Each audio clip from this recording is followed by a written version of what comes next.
identificação, você já se deixa corromper. Eu falo isso para as pessoas, né, que se declaram direita, se declaram esquerda, se declaram Lula, se declaram Bolsonaro, porque isso limita muito elas. E olha o que a gente vive.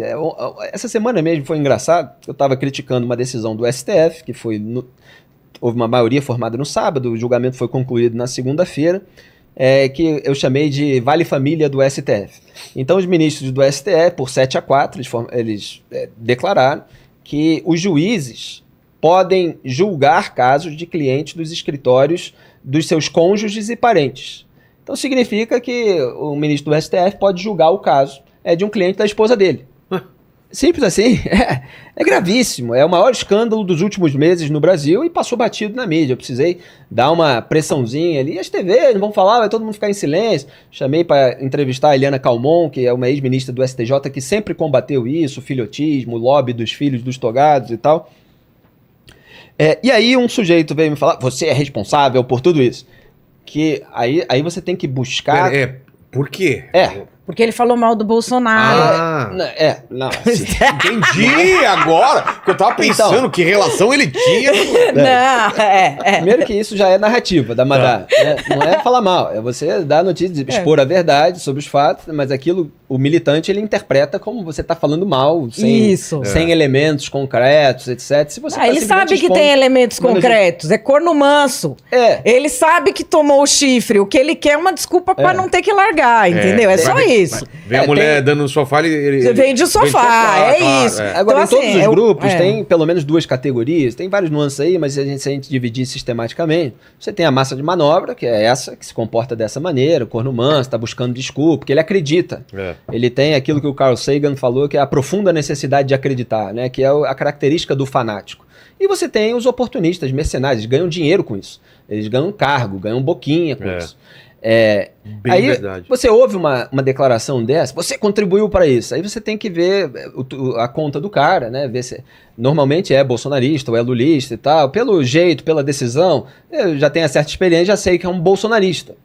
E olha só que curioso, né?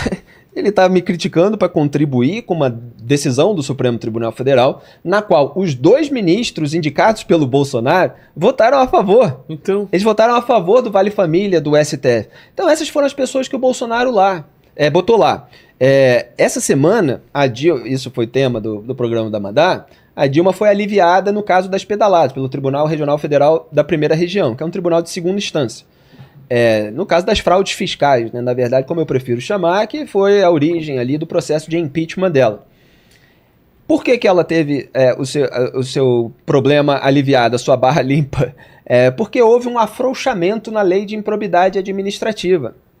E ninguém concatena os fatos, assim, em geral, né? Nesses grupos, nessas bolhas. E você sabe quem sancionou e até lutou para que fossem afrouxadas as regras de improbidade administrativa? Quem sancionou o afrouxamento? Quem? Jair Bolsonaro. Então, assim, o Jair Bolsonaro, que estava interessado no afrouxamento dessas regras, porque ele responde por improbidade administrativa. Por exemplo, no caso da Val do Açaí, funcionário fantasma que ele manteve durante 15 anos lá na região de Angra dos Reis, no Rio de Janeiro, na casa de veraneio, ele sancionou aquela lei, e essa nova lei foi usada para salvar Dilma Rousseff. Então o Bolsonaro ajudou a salvar Dilma Rousseff. Como ele ajudou a salvar o Lula e os petistas, quando ele sancionava todos os jabutis do pacote anticrime, quando ele ajudou a afrouxar a legislação penal. Então, eu exponho essas coisas que não entram nas bolhas, porque cada oportunista desse propagandista só fala o que interessa, e sempre ironizo, né? E ainda tem gente que briga na família por lulismo e bolsonarismo. Quando interessa a blindagem da classe política, quando interessa se voltar contra a investigação, anticorrupção, lavagem de dinheiro, pecular, estão todos juntos. Quando interessa em ninguém solta a mão de ninguém nessa hora. Emplacar juízes em tribunais de todas as instâncias, inclusive o Supremo Tribunal Federal, que sejam mais benevolentes com os próprios políticos, eles estão juntos. Então, assim, é uma idiotice você se definir. Mas quando a gente expõe isso para quem já está limitado dessa maneira, a pessoa não aceita, a pessoa fica com raiva de você. Porque como não entra na clave, no prisma pelo qual ela enxerga a realidade. que o Bolsonaro possa ter ajudado a Dilma. Não entra que o Bolsonaro possa ter ajudado o Lula. Não entra que, muitas vezes, um tenta se limpar na sujeira do outro, mas eles estão sujos, né, de todos esses escândalos dos quais a gente fala. Então, assim, qualquer coisa que fure aquele esquema prévio que o sujeito coloca na cabeça causa um desconforto tamanho que ele acaba fazendo o quê? O clássico das militâncias, que é atacar o mensageiro. Você é o culpado. Você é o culpado. Essa história da Dilma ontem eu achei tão doido. Até tá lá no meu comentário no Antagonista. Sabe o que eu achei mais doido? A imprensa cobrindo, órgãos importantes de imprensa, cobrindo e colocando assim embaixo, com informações da Agência Brasil. A Agência Brasil é a agência do governo. Se tem um assunto que não dá para você fazer uma reportagem com informações da Agência Brasil, era esse. Não estou nem falando que a Agência Brasil é parcial. Não. Você, como jornalista, você tem que pegar a sentença judicial. E aí eu ouvi pessoas que, inclusive, são alfabetizadas, vacinadas, não estão em camisa de força, dizendo que a Dilma foi inocentada. Eu vi isso. Não foi analisada, não foram analisados os fatos, não foi analisado se aquela fraude fiscal ocorreu ou não. O que aconteceu? Qual foi a decisão? O MP pediu condenação de várias pessoas por improbidade administrativa. A Justiça falou, olha, ministro de Estado e presidente da República, você não pode processar por improbidade, você tem que processar por crime de responsabilidade. E o foro de julgamento disso é no Congresso Nacional, que é o impeachment. Sim. Disse isso. Então tirou ela do processo, porque por aquilo ela só podia ser julgada no Congresso. Entendi. É isso que a sentença disse. É uma tecnicalidade.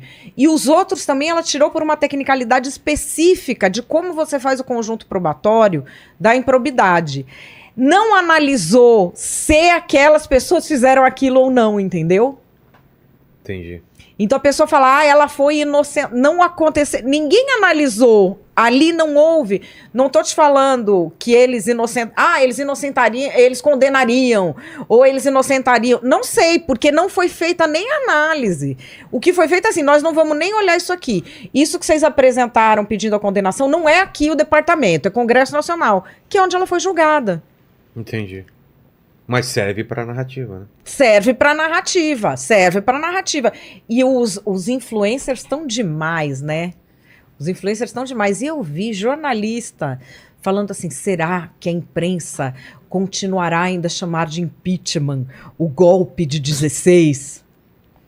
Não é jornalista, né? Mas é gente com vaga no mercado da comunicação. Isso é verdade. E aí você torna indistinguíveis, né? Muitas vezes os influencers que poderiam estar na rede social falando para sua bolha e jornalistas, né? Mas o mercado da comunicação ele vai juntando gente de níveis diferentes, né? E muitas vezes por interesse também em afagar certas bolhas e afagar certos grupos políticos e principalmente os governos, né? Você sabe que a minha última participação aqui foi há dias antes do segundo turno. Verdade. Da eleição. E só para deixar registrado, eu falei, inclusive, em censura velada no mercado da comunicação, né?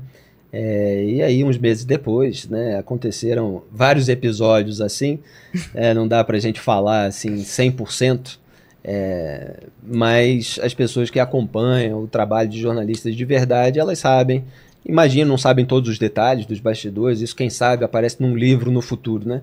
Mas elas conseguem compreender. E muitas vezes a censura velada acontece justamente porque você incomoda o poder de turno, né? E às vezes o poder engloba não só o governo, mas outras autoridades públicas muito poderosas que não suportam que certas verdades venham à tona e atrapalhem os planos delas. E aí, muitas vezes você tem empresários que querem fazer escambos com essas pessoas, né? Principalmente governos que pagam publicidade. Então, você tem esse escambo de verbas federais que interessam a determinados veículos. Eu gosto de descrever o sistema, o mecanismo, sou um dos poucos que fazem isso na imprensa, porque todo mundo tem medo de nunca mais ser contratado por determinado veículo por falar aquilo que deveria ser objeto dos próprios jornalistas. Se os jornalistas cobram transparência do poder público, é preciso ter transparência sobre as relações dos jornalistas com o poder público. Então, que os veículos publiquem o quanto recebem, qual é o critério técnico, etc. Isso é o mínimo. Agora, eu defendo que não fosse permitido que governos distribuíssem verbas públicas para veículos de comunicação. É claro que eu entendo que poderia haver um debate sobre determinadas exceções, que são exceções de casos emergenciais. Campanhas. Então campanha de vacinação, no momento de crise, etc., que você eventualmente precisa de dinheiro para produzir e tal. Mas, assim, alguma rediscussão sobre isso deveria ser feita. Mas não interessa a ninguém. Porque os políticos, eles são ligados a veículos de comunicação nas próprias localidades. Então, isso ocorre na esfera municipal, com dinheiro de prefeitura irrigando o veículo que o parlamentar é ligado lá no reduto eleitoral dele, entende? Na esfera estadual e na esfera federal. E isso é muito ruim para a liberdade de expressão, de crítica, de imprensa, que, como eu digo, vai até a página 2 no Brasil e olhe lá, né? Porque tem muita gente que é autoridade mais igual do que a outra, né? Você não pode falar. E a gente fala. A gente sofre as consequências por falar, mas é isso, eu não troco meus princípios por cargos. Então, notícia verdadeira eu dou. Se ela vai incomodar, etc., bom, você tem todo um critério de 20 anos de carreira. Até publiquei um vídeo no Instagram, quem quiser procura lá, vai saber qual é. Eu falo ali de censura velada. Então você aplica os mesmos princípios e critérios para personagens diversos. Porque, assim, eu não tenho um vínculo com personagem nenhum desse universo político. Para mim, são todos políticos. Eles são eventualmente entrevistados, eventualmente são fontes, etc.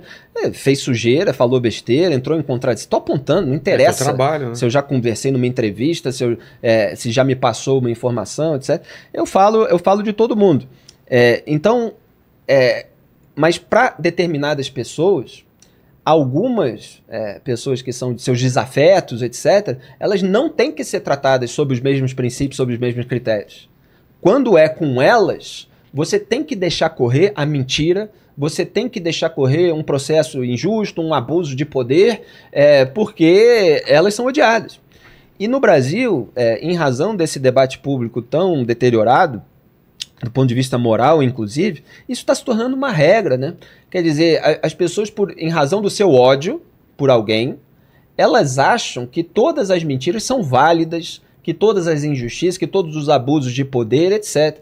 E, eventualmente, tem pessoas das quais você tem discordância, você tem crítica, você já apontou até questões de investigação, etc. Só que de repente vem uma mentira sobre ela. Aí você refuta a mentira. Ah, você está defendendo fulano. Não estou defendendo fulano. Eu estou apontando a mentira contra fulano.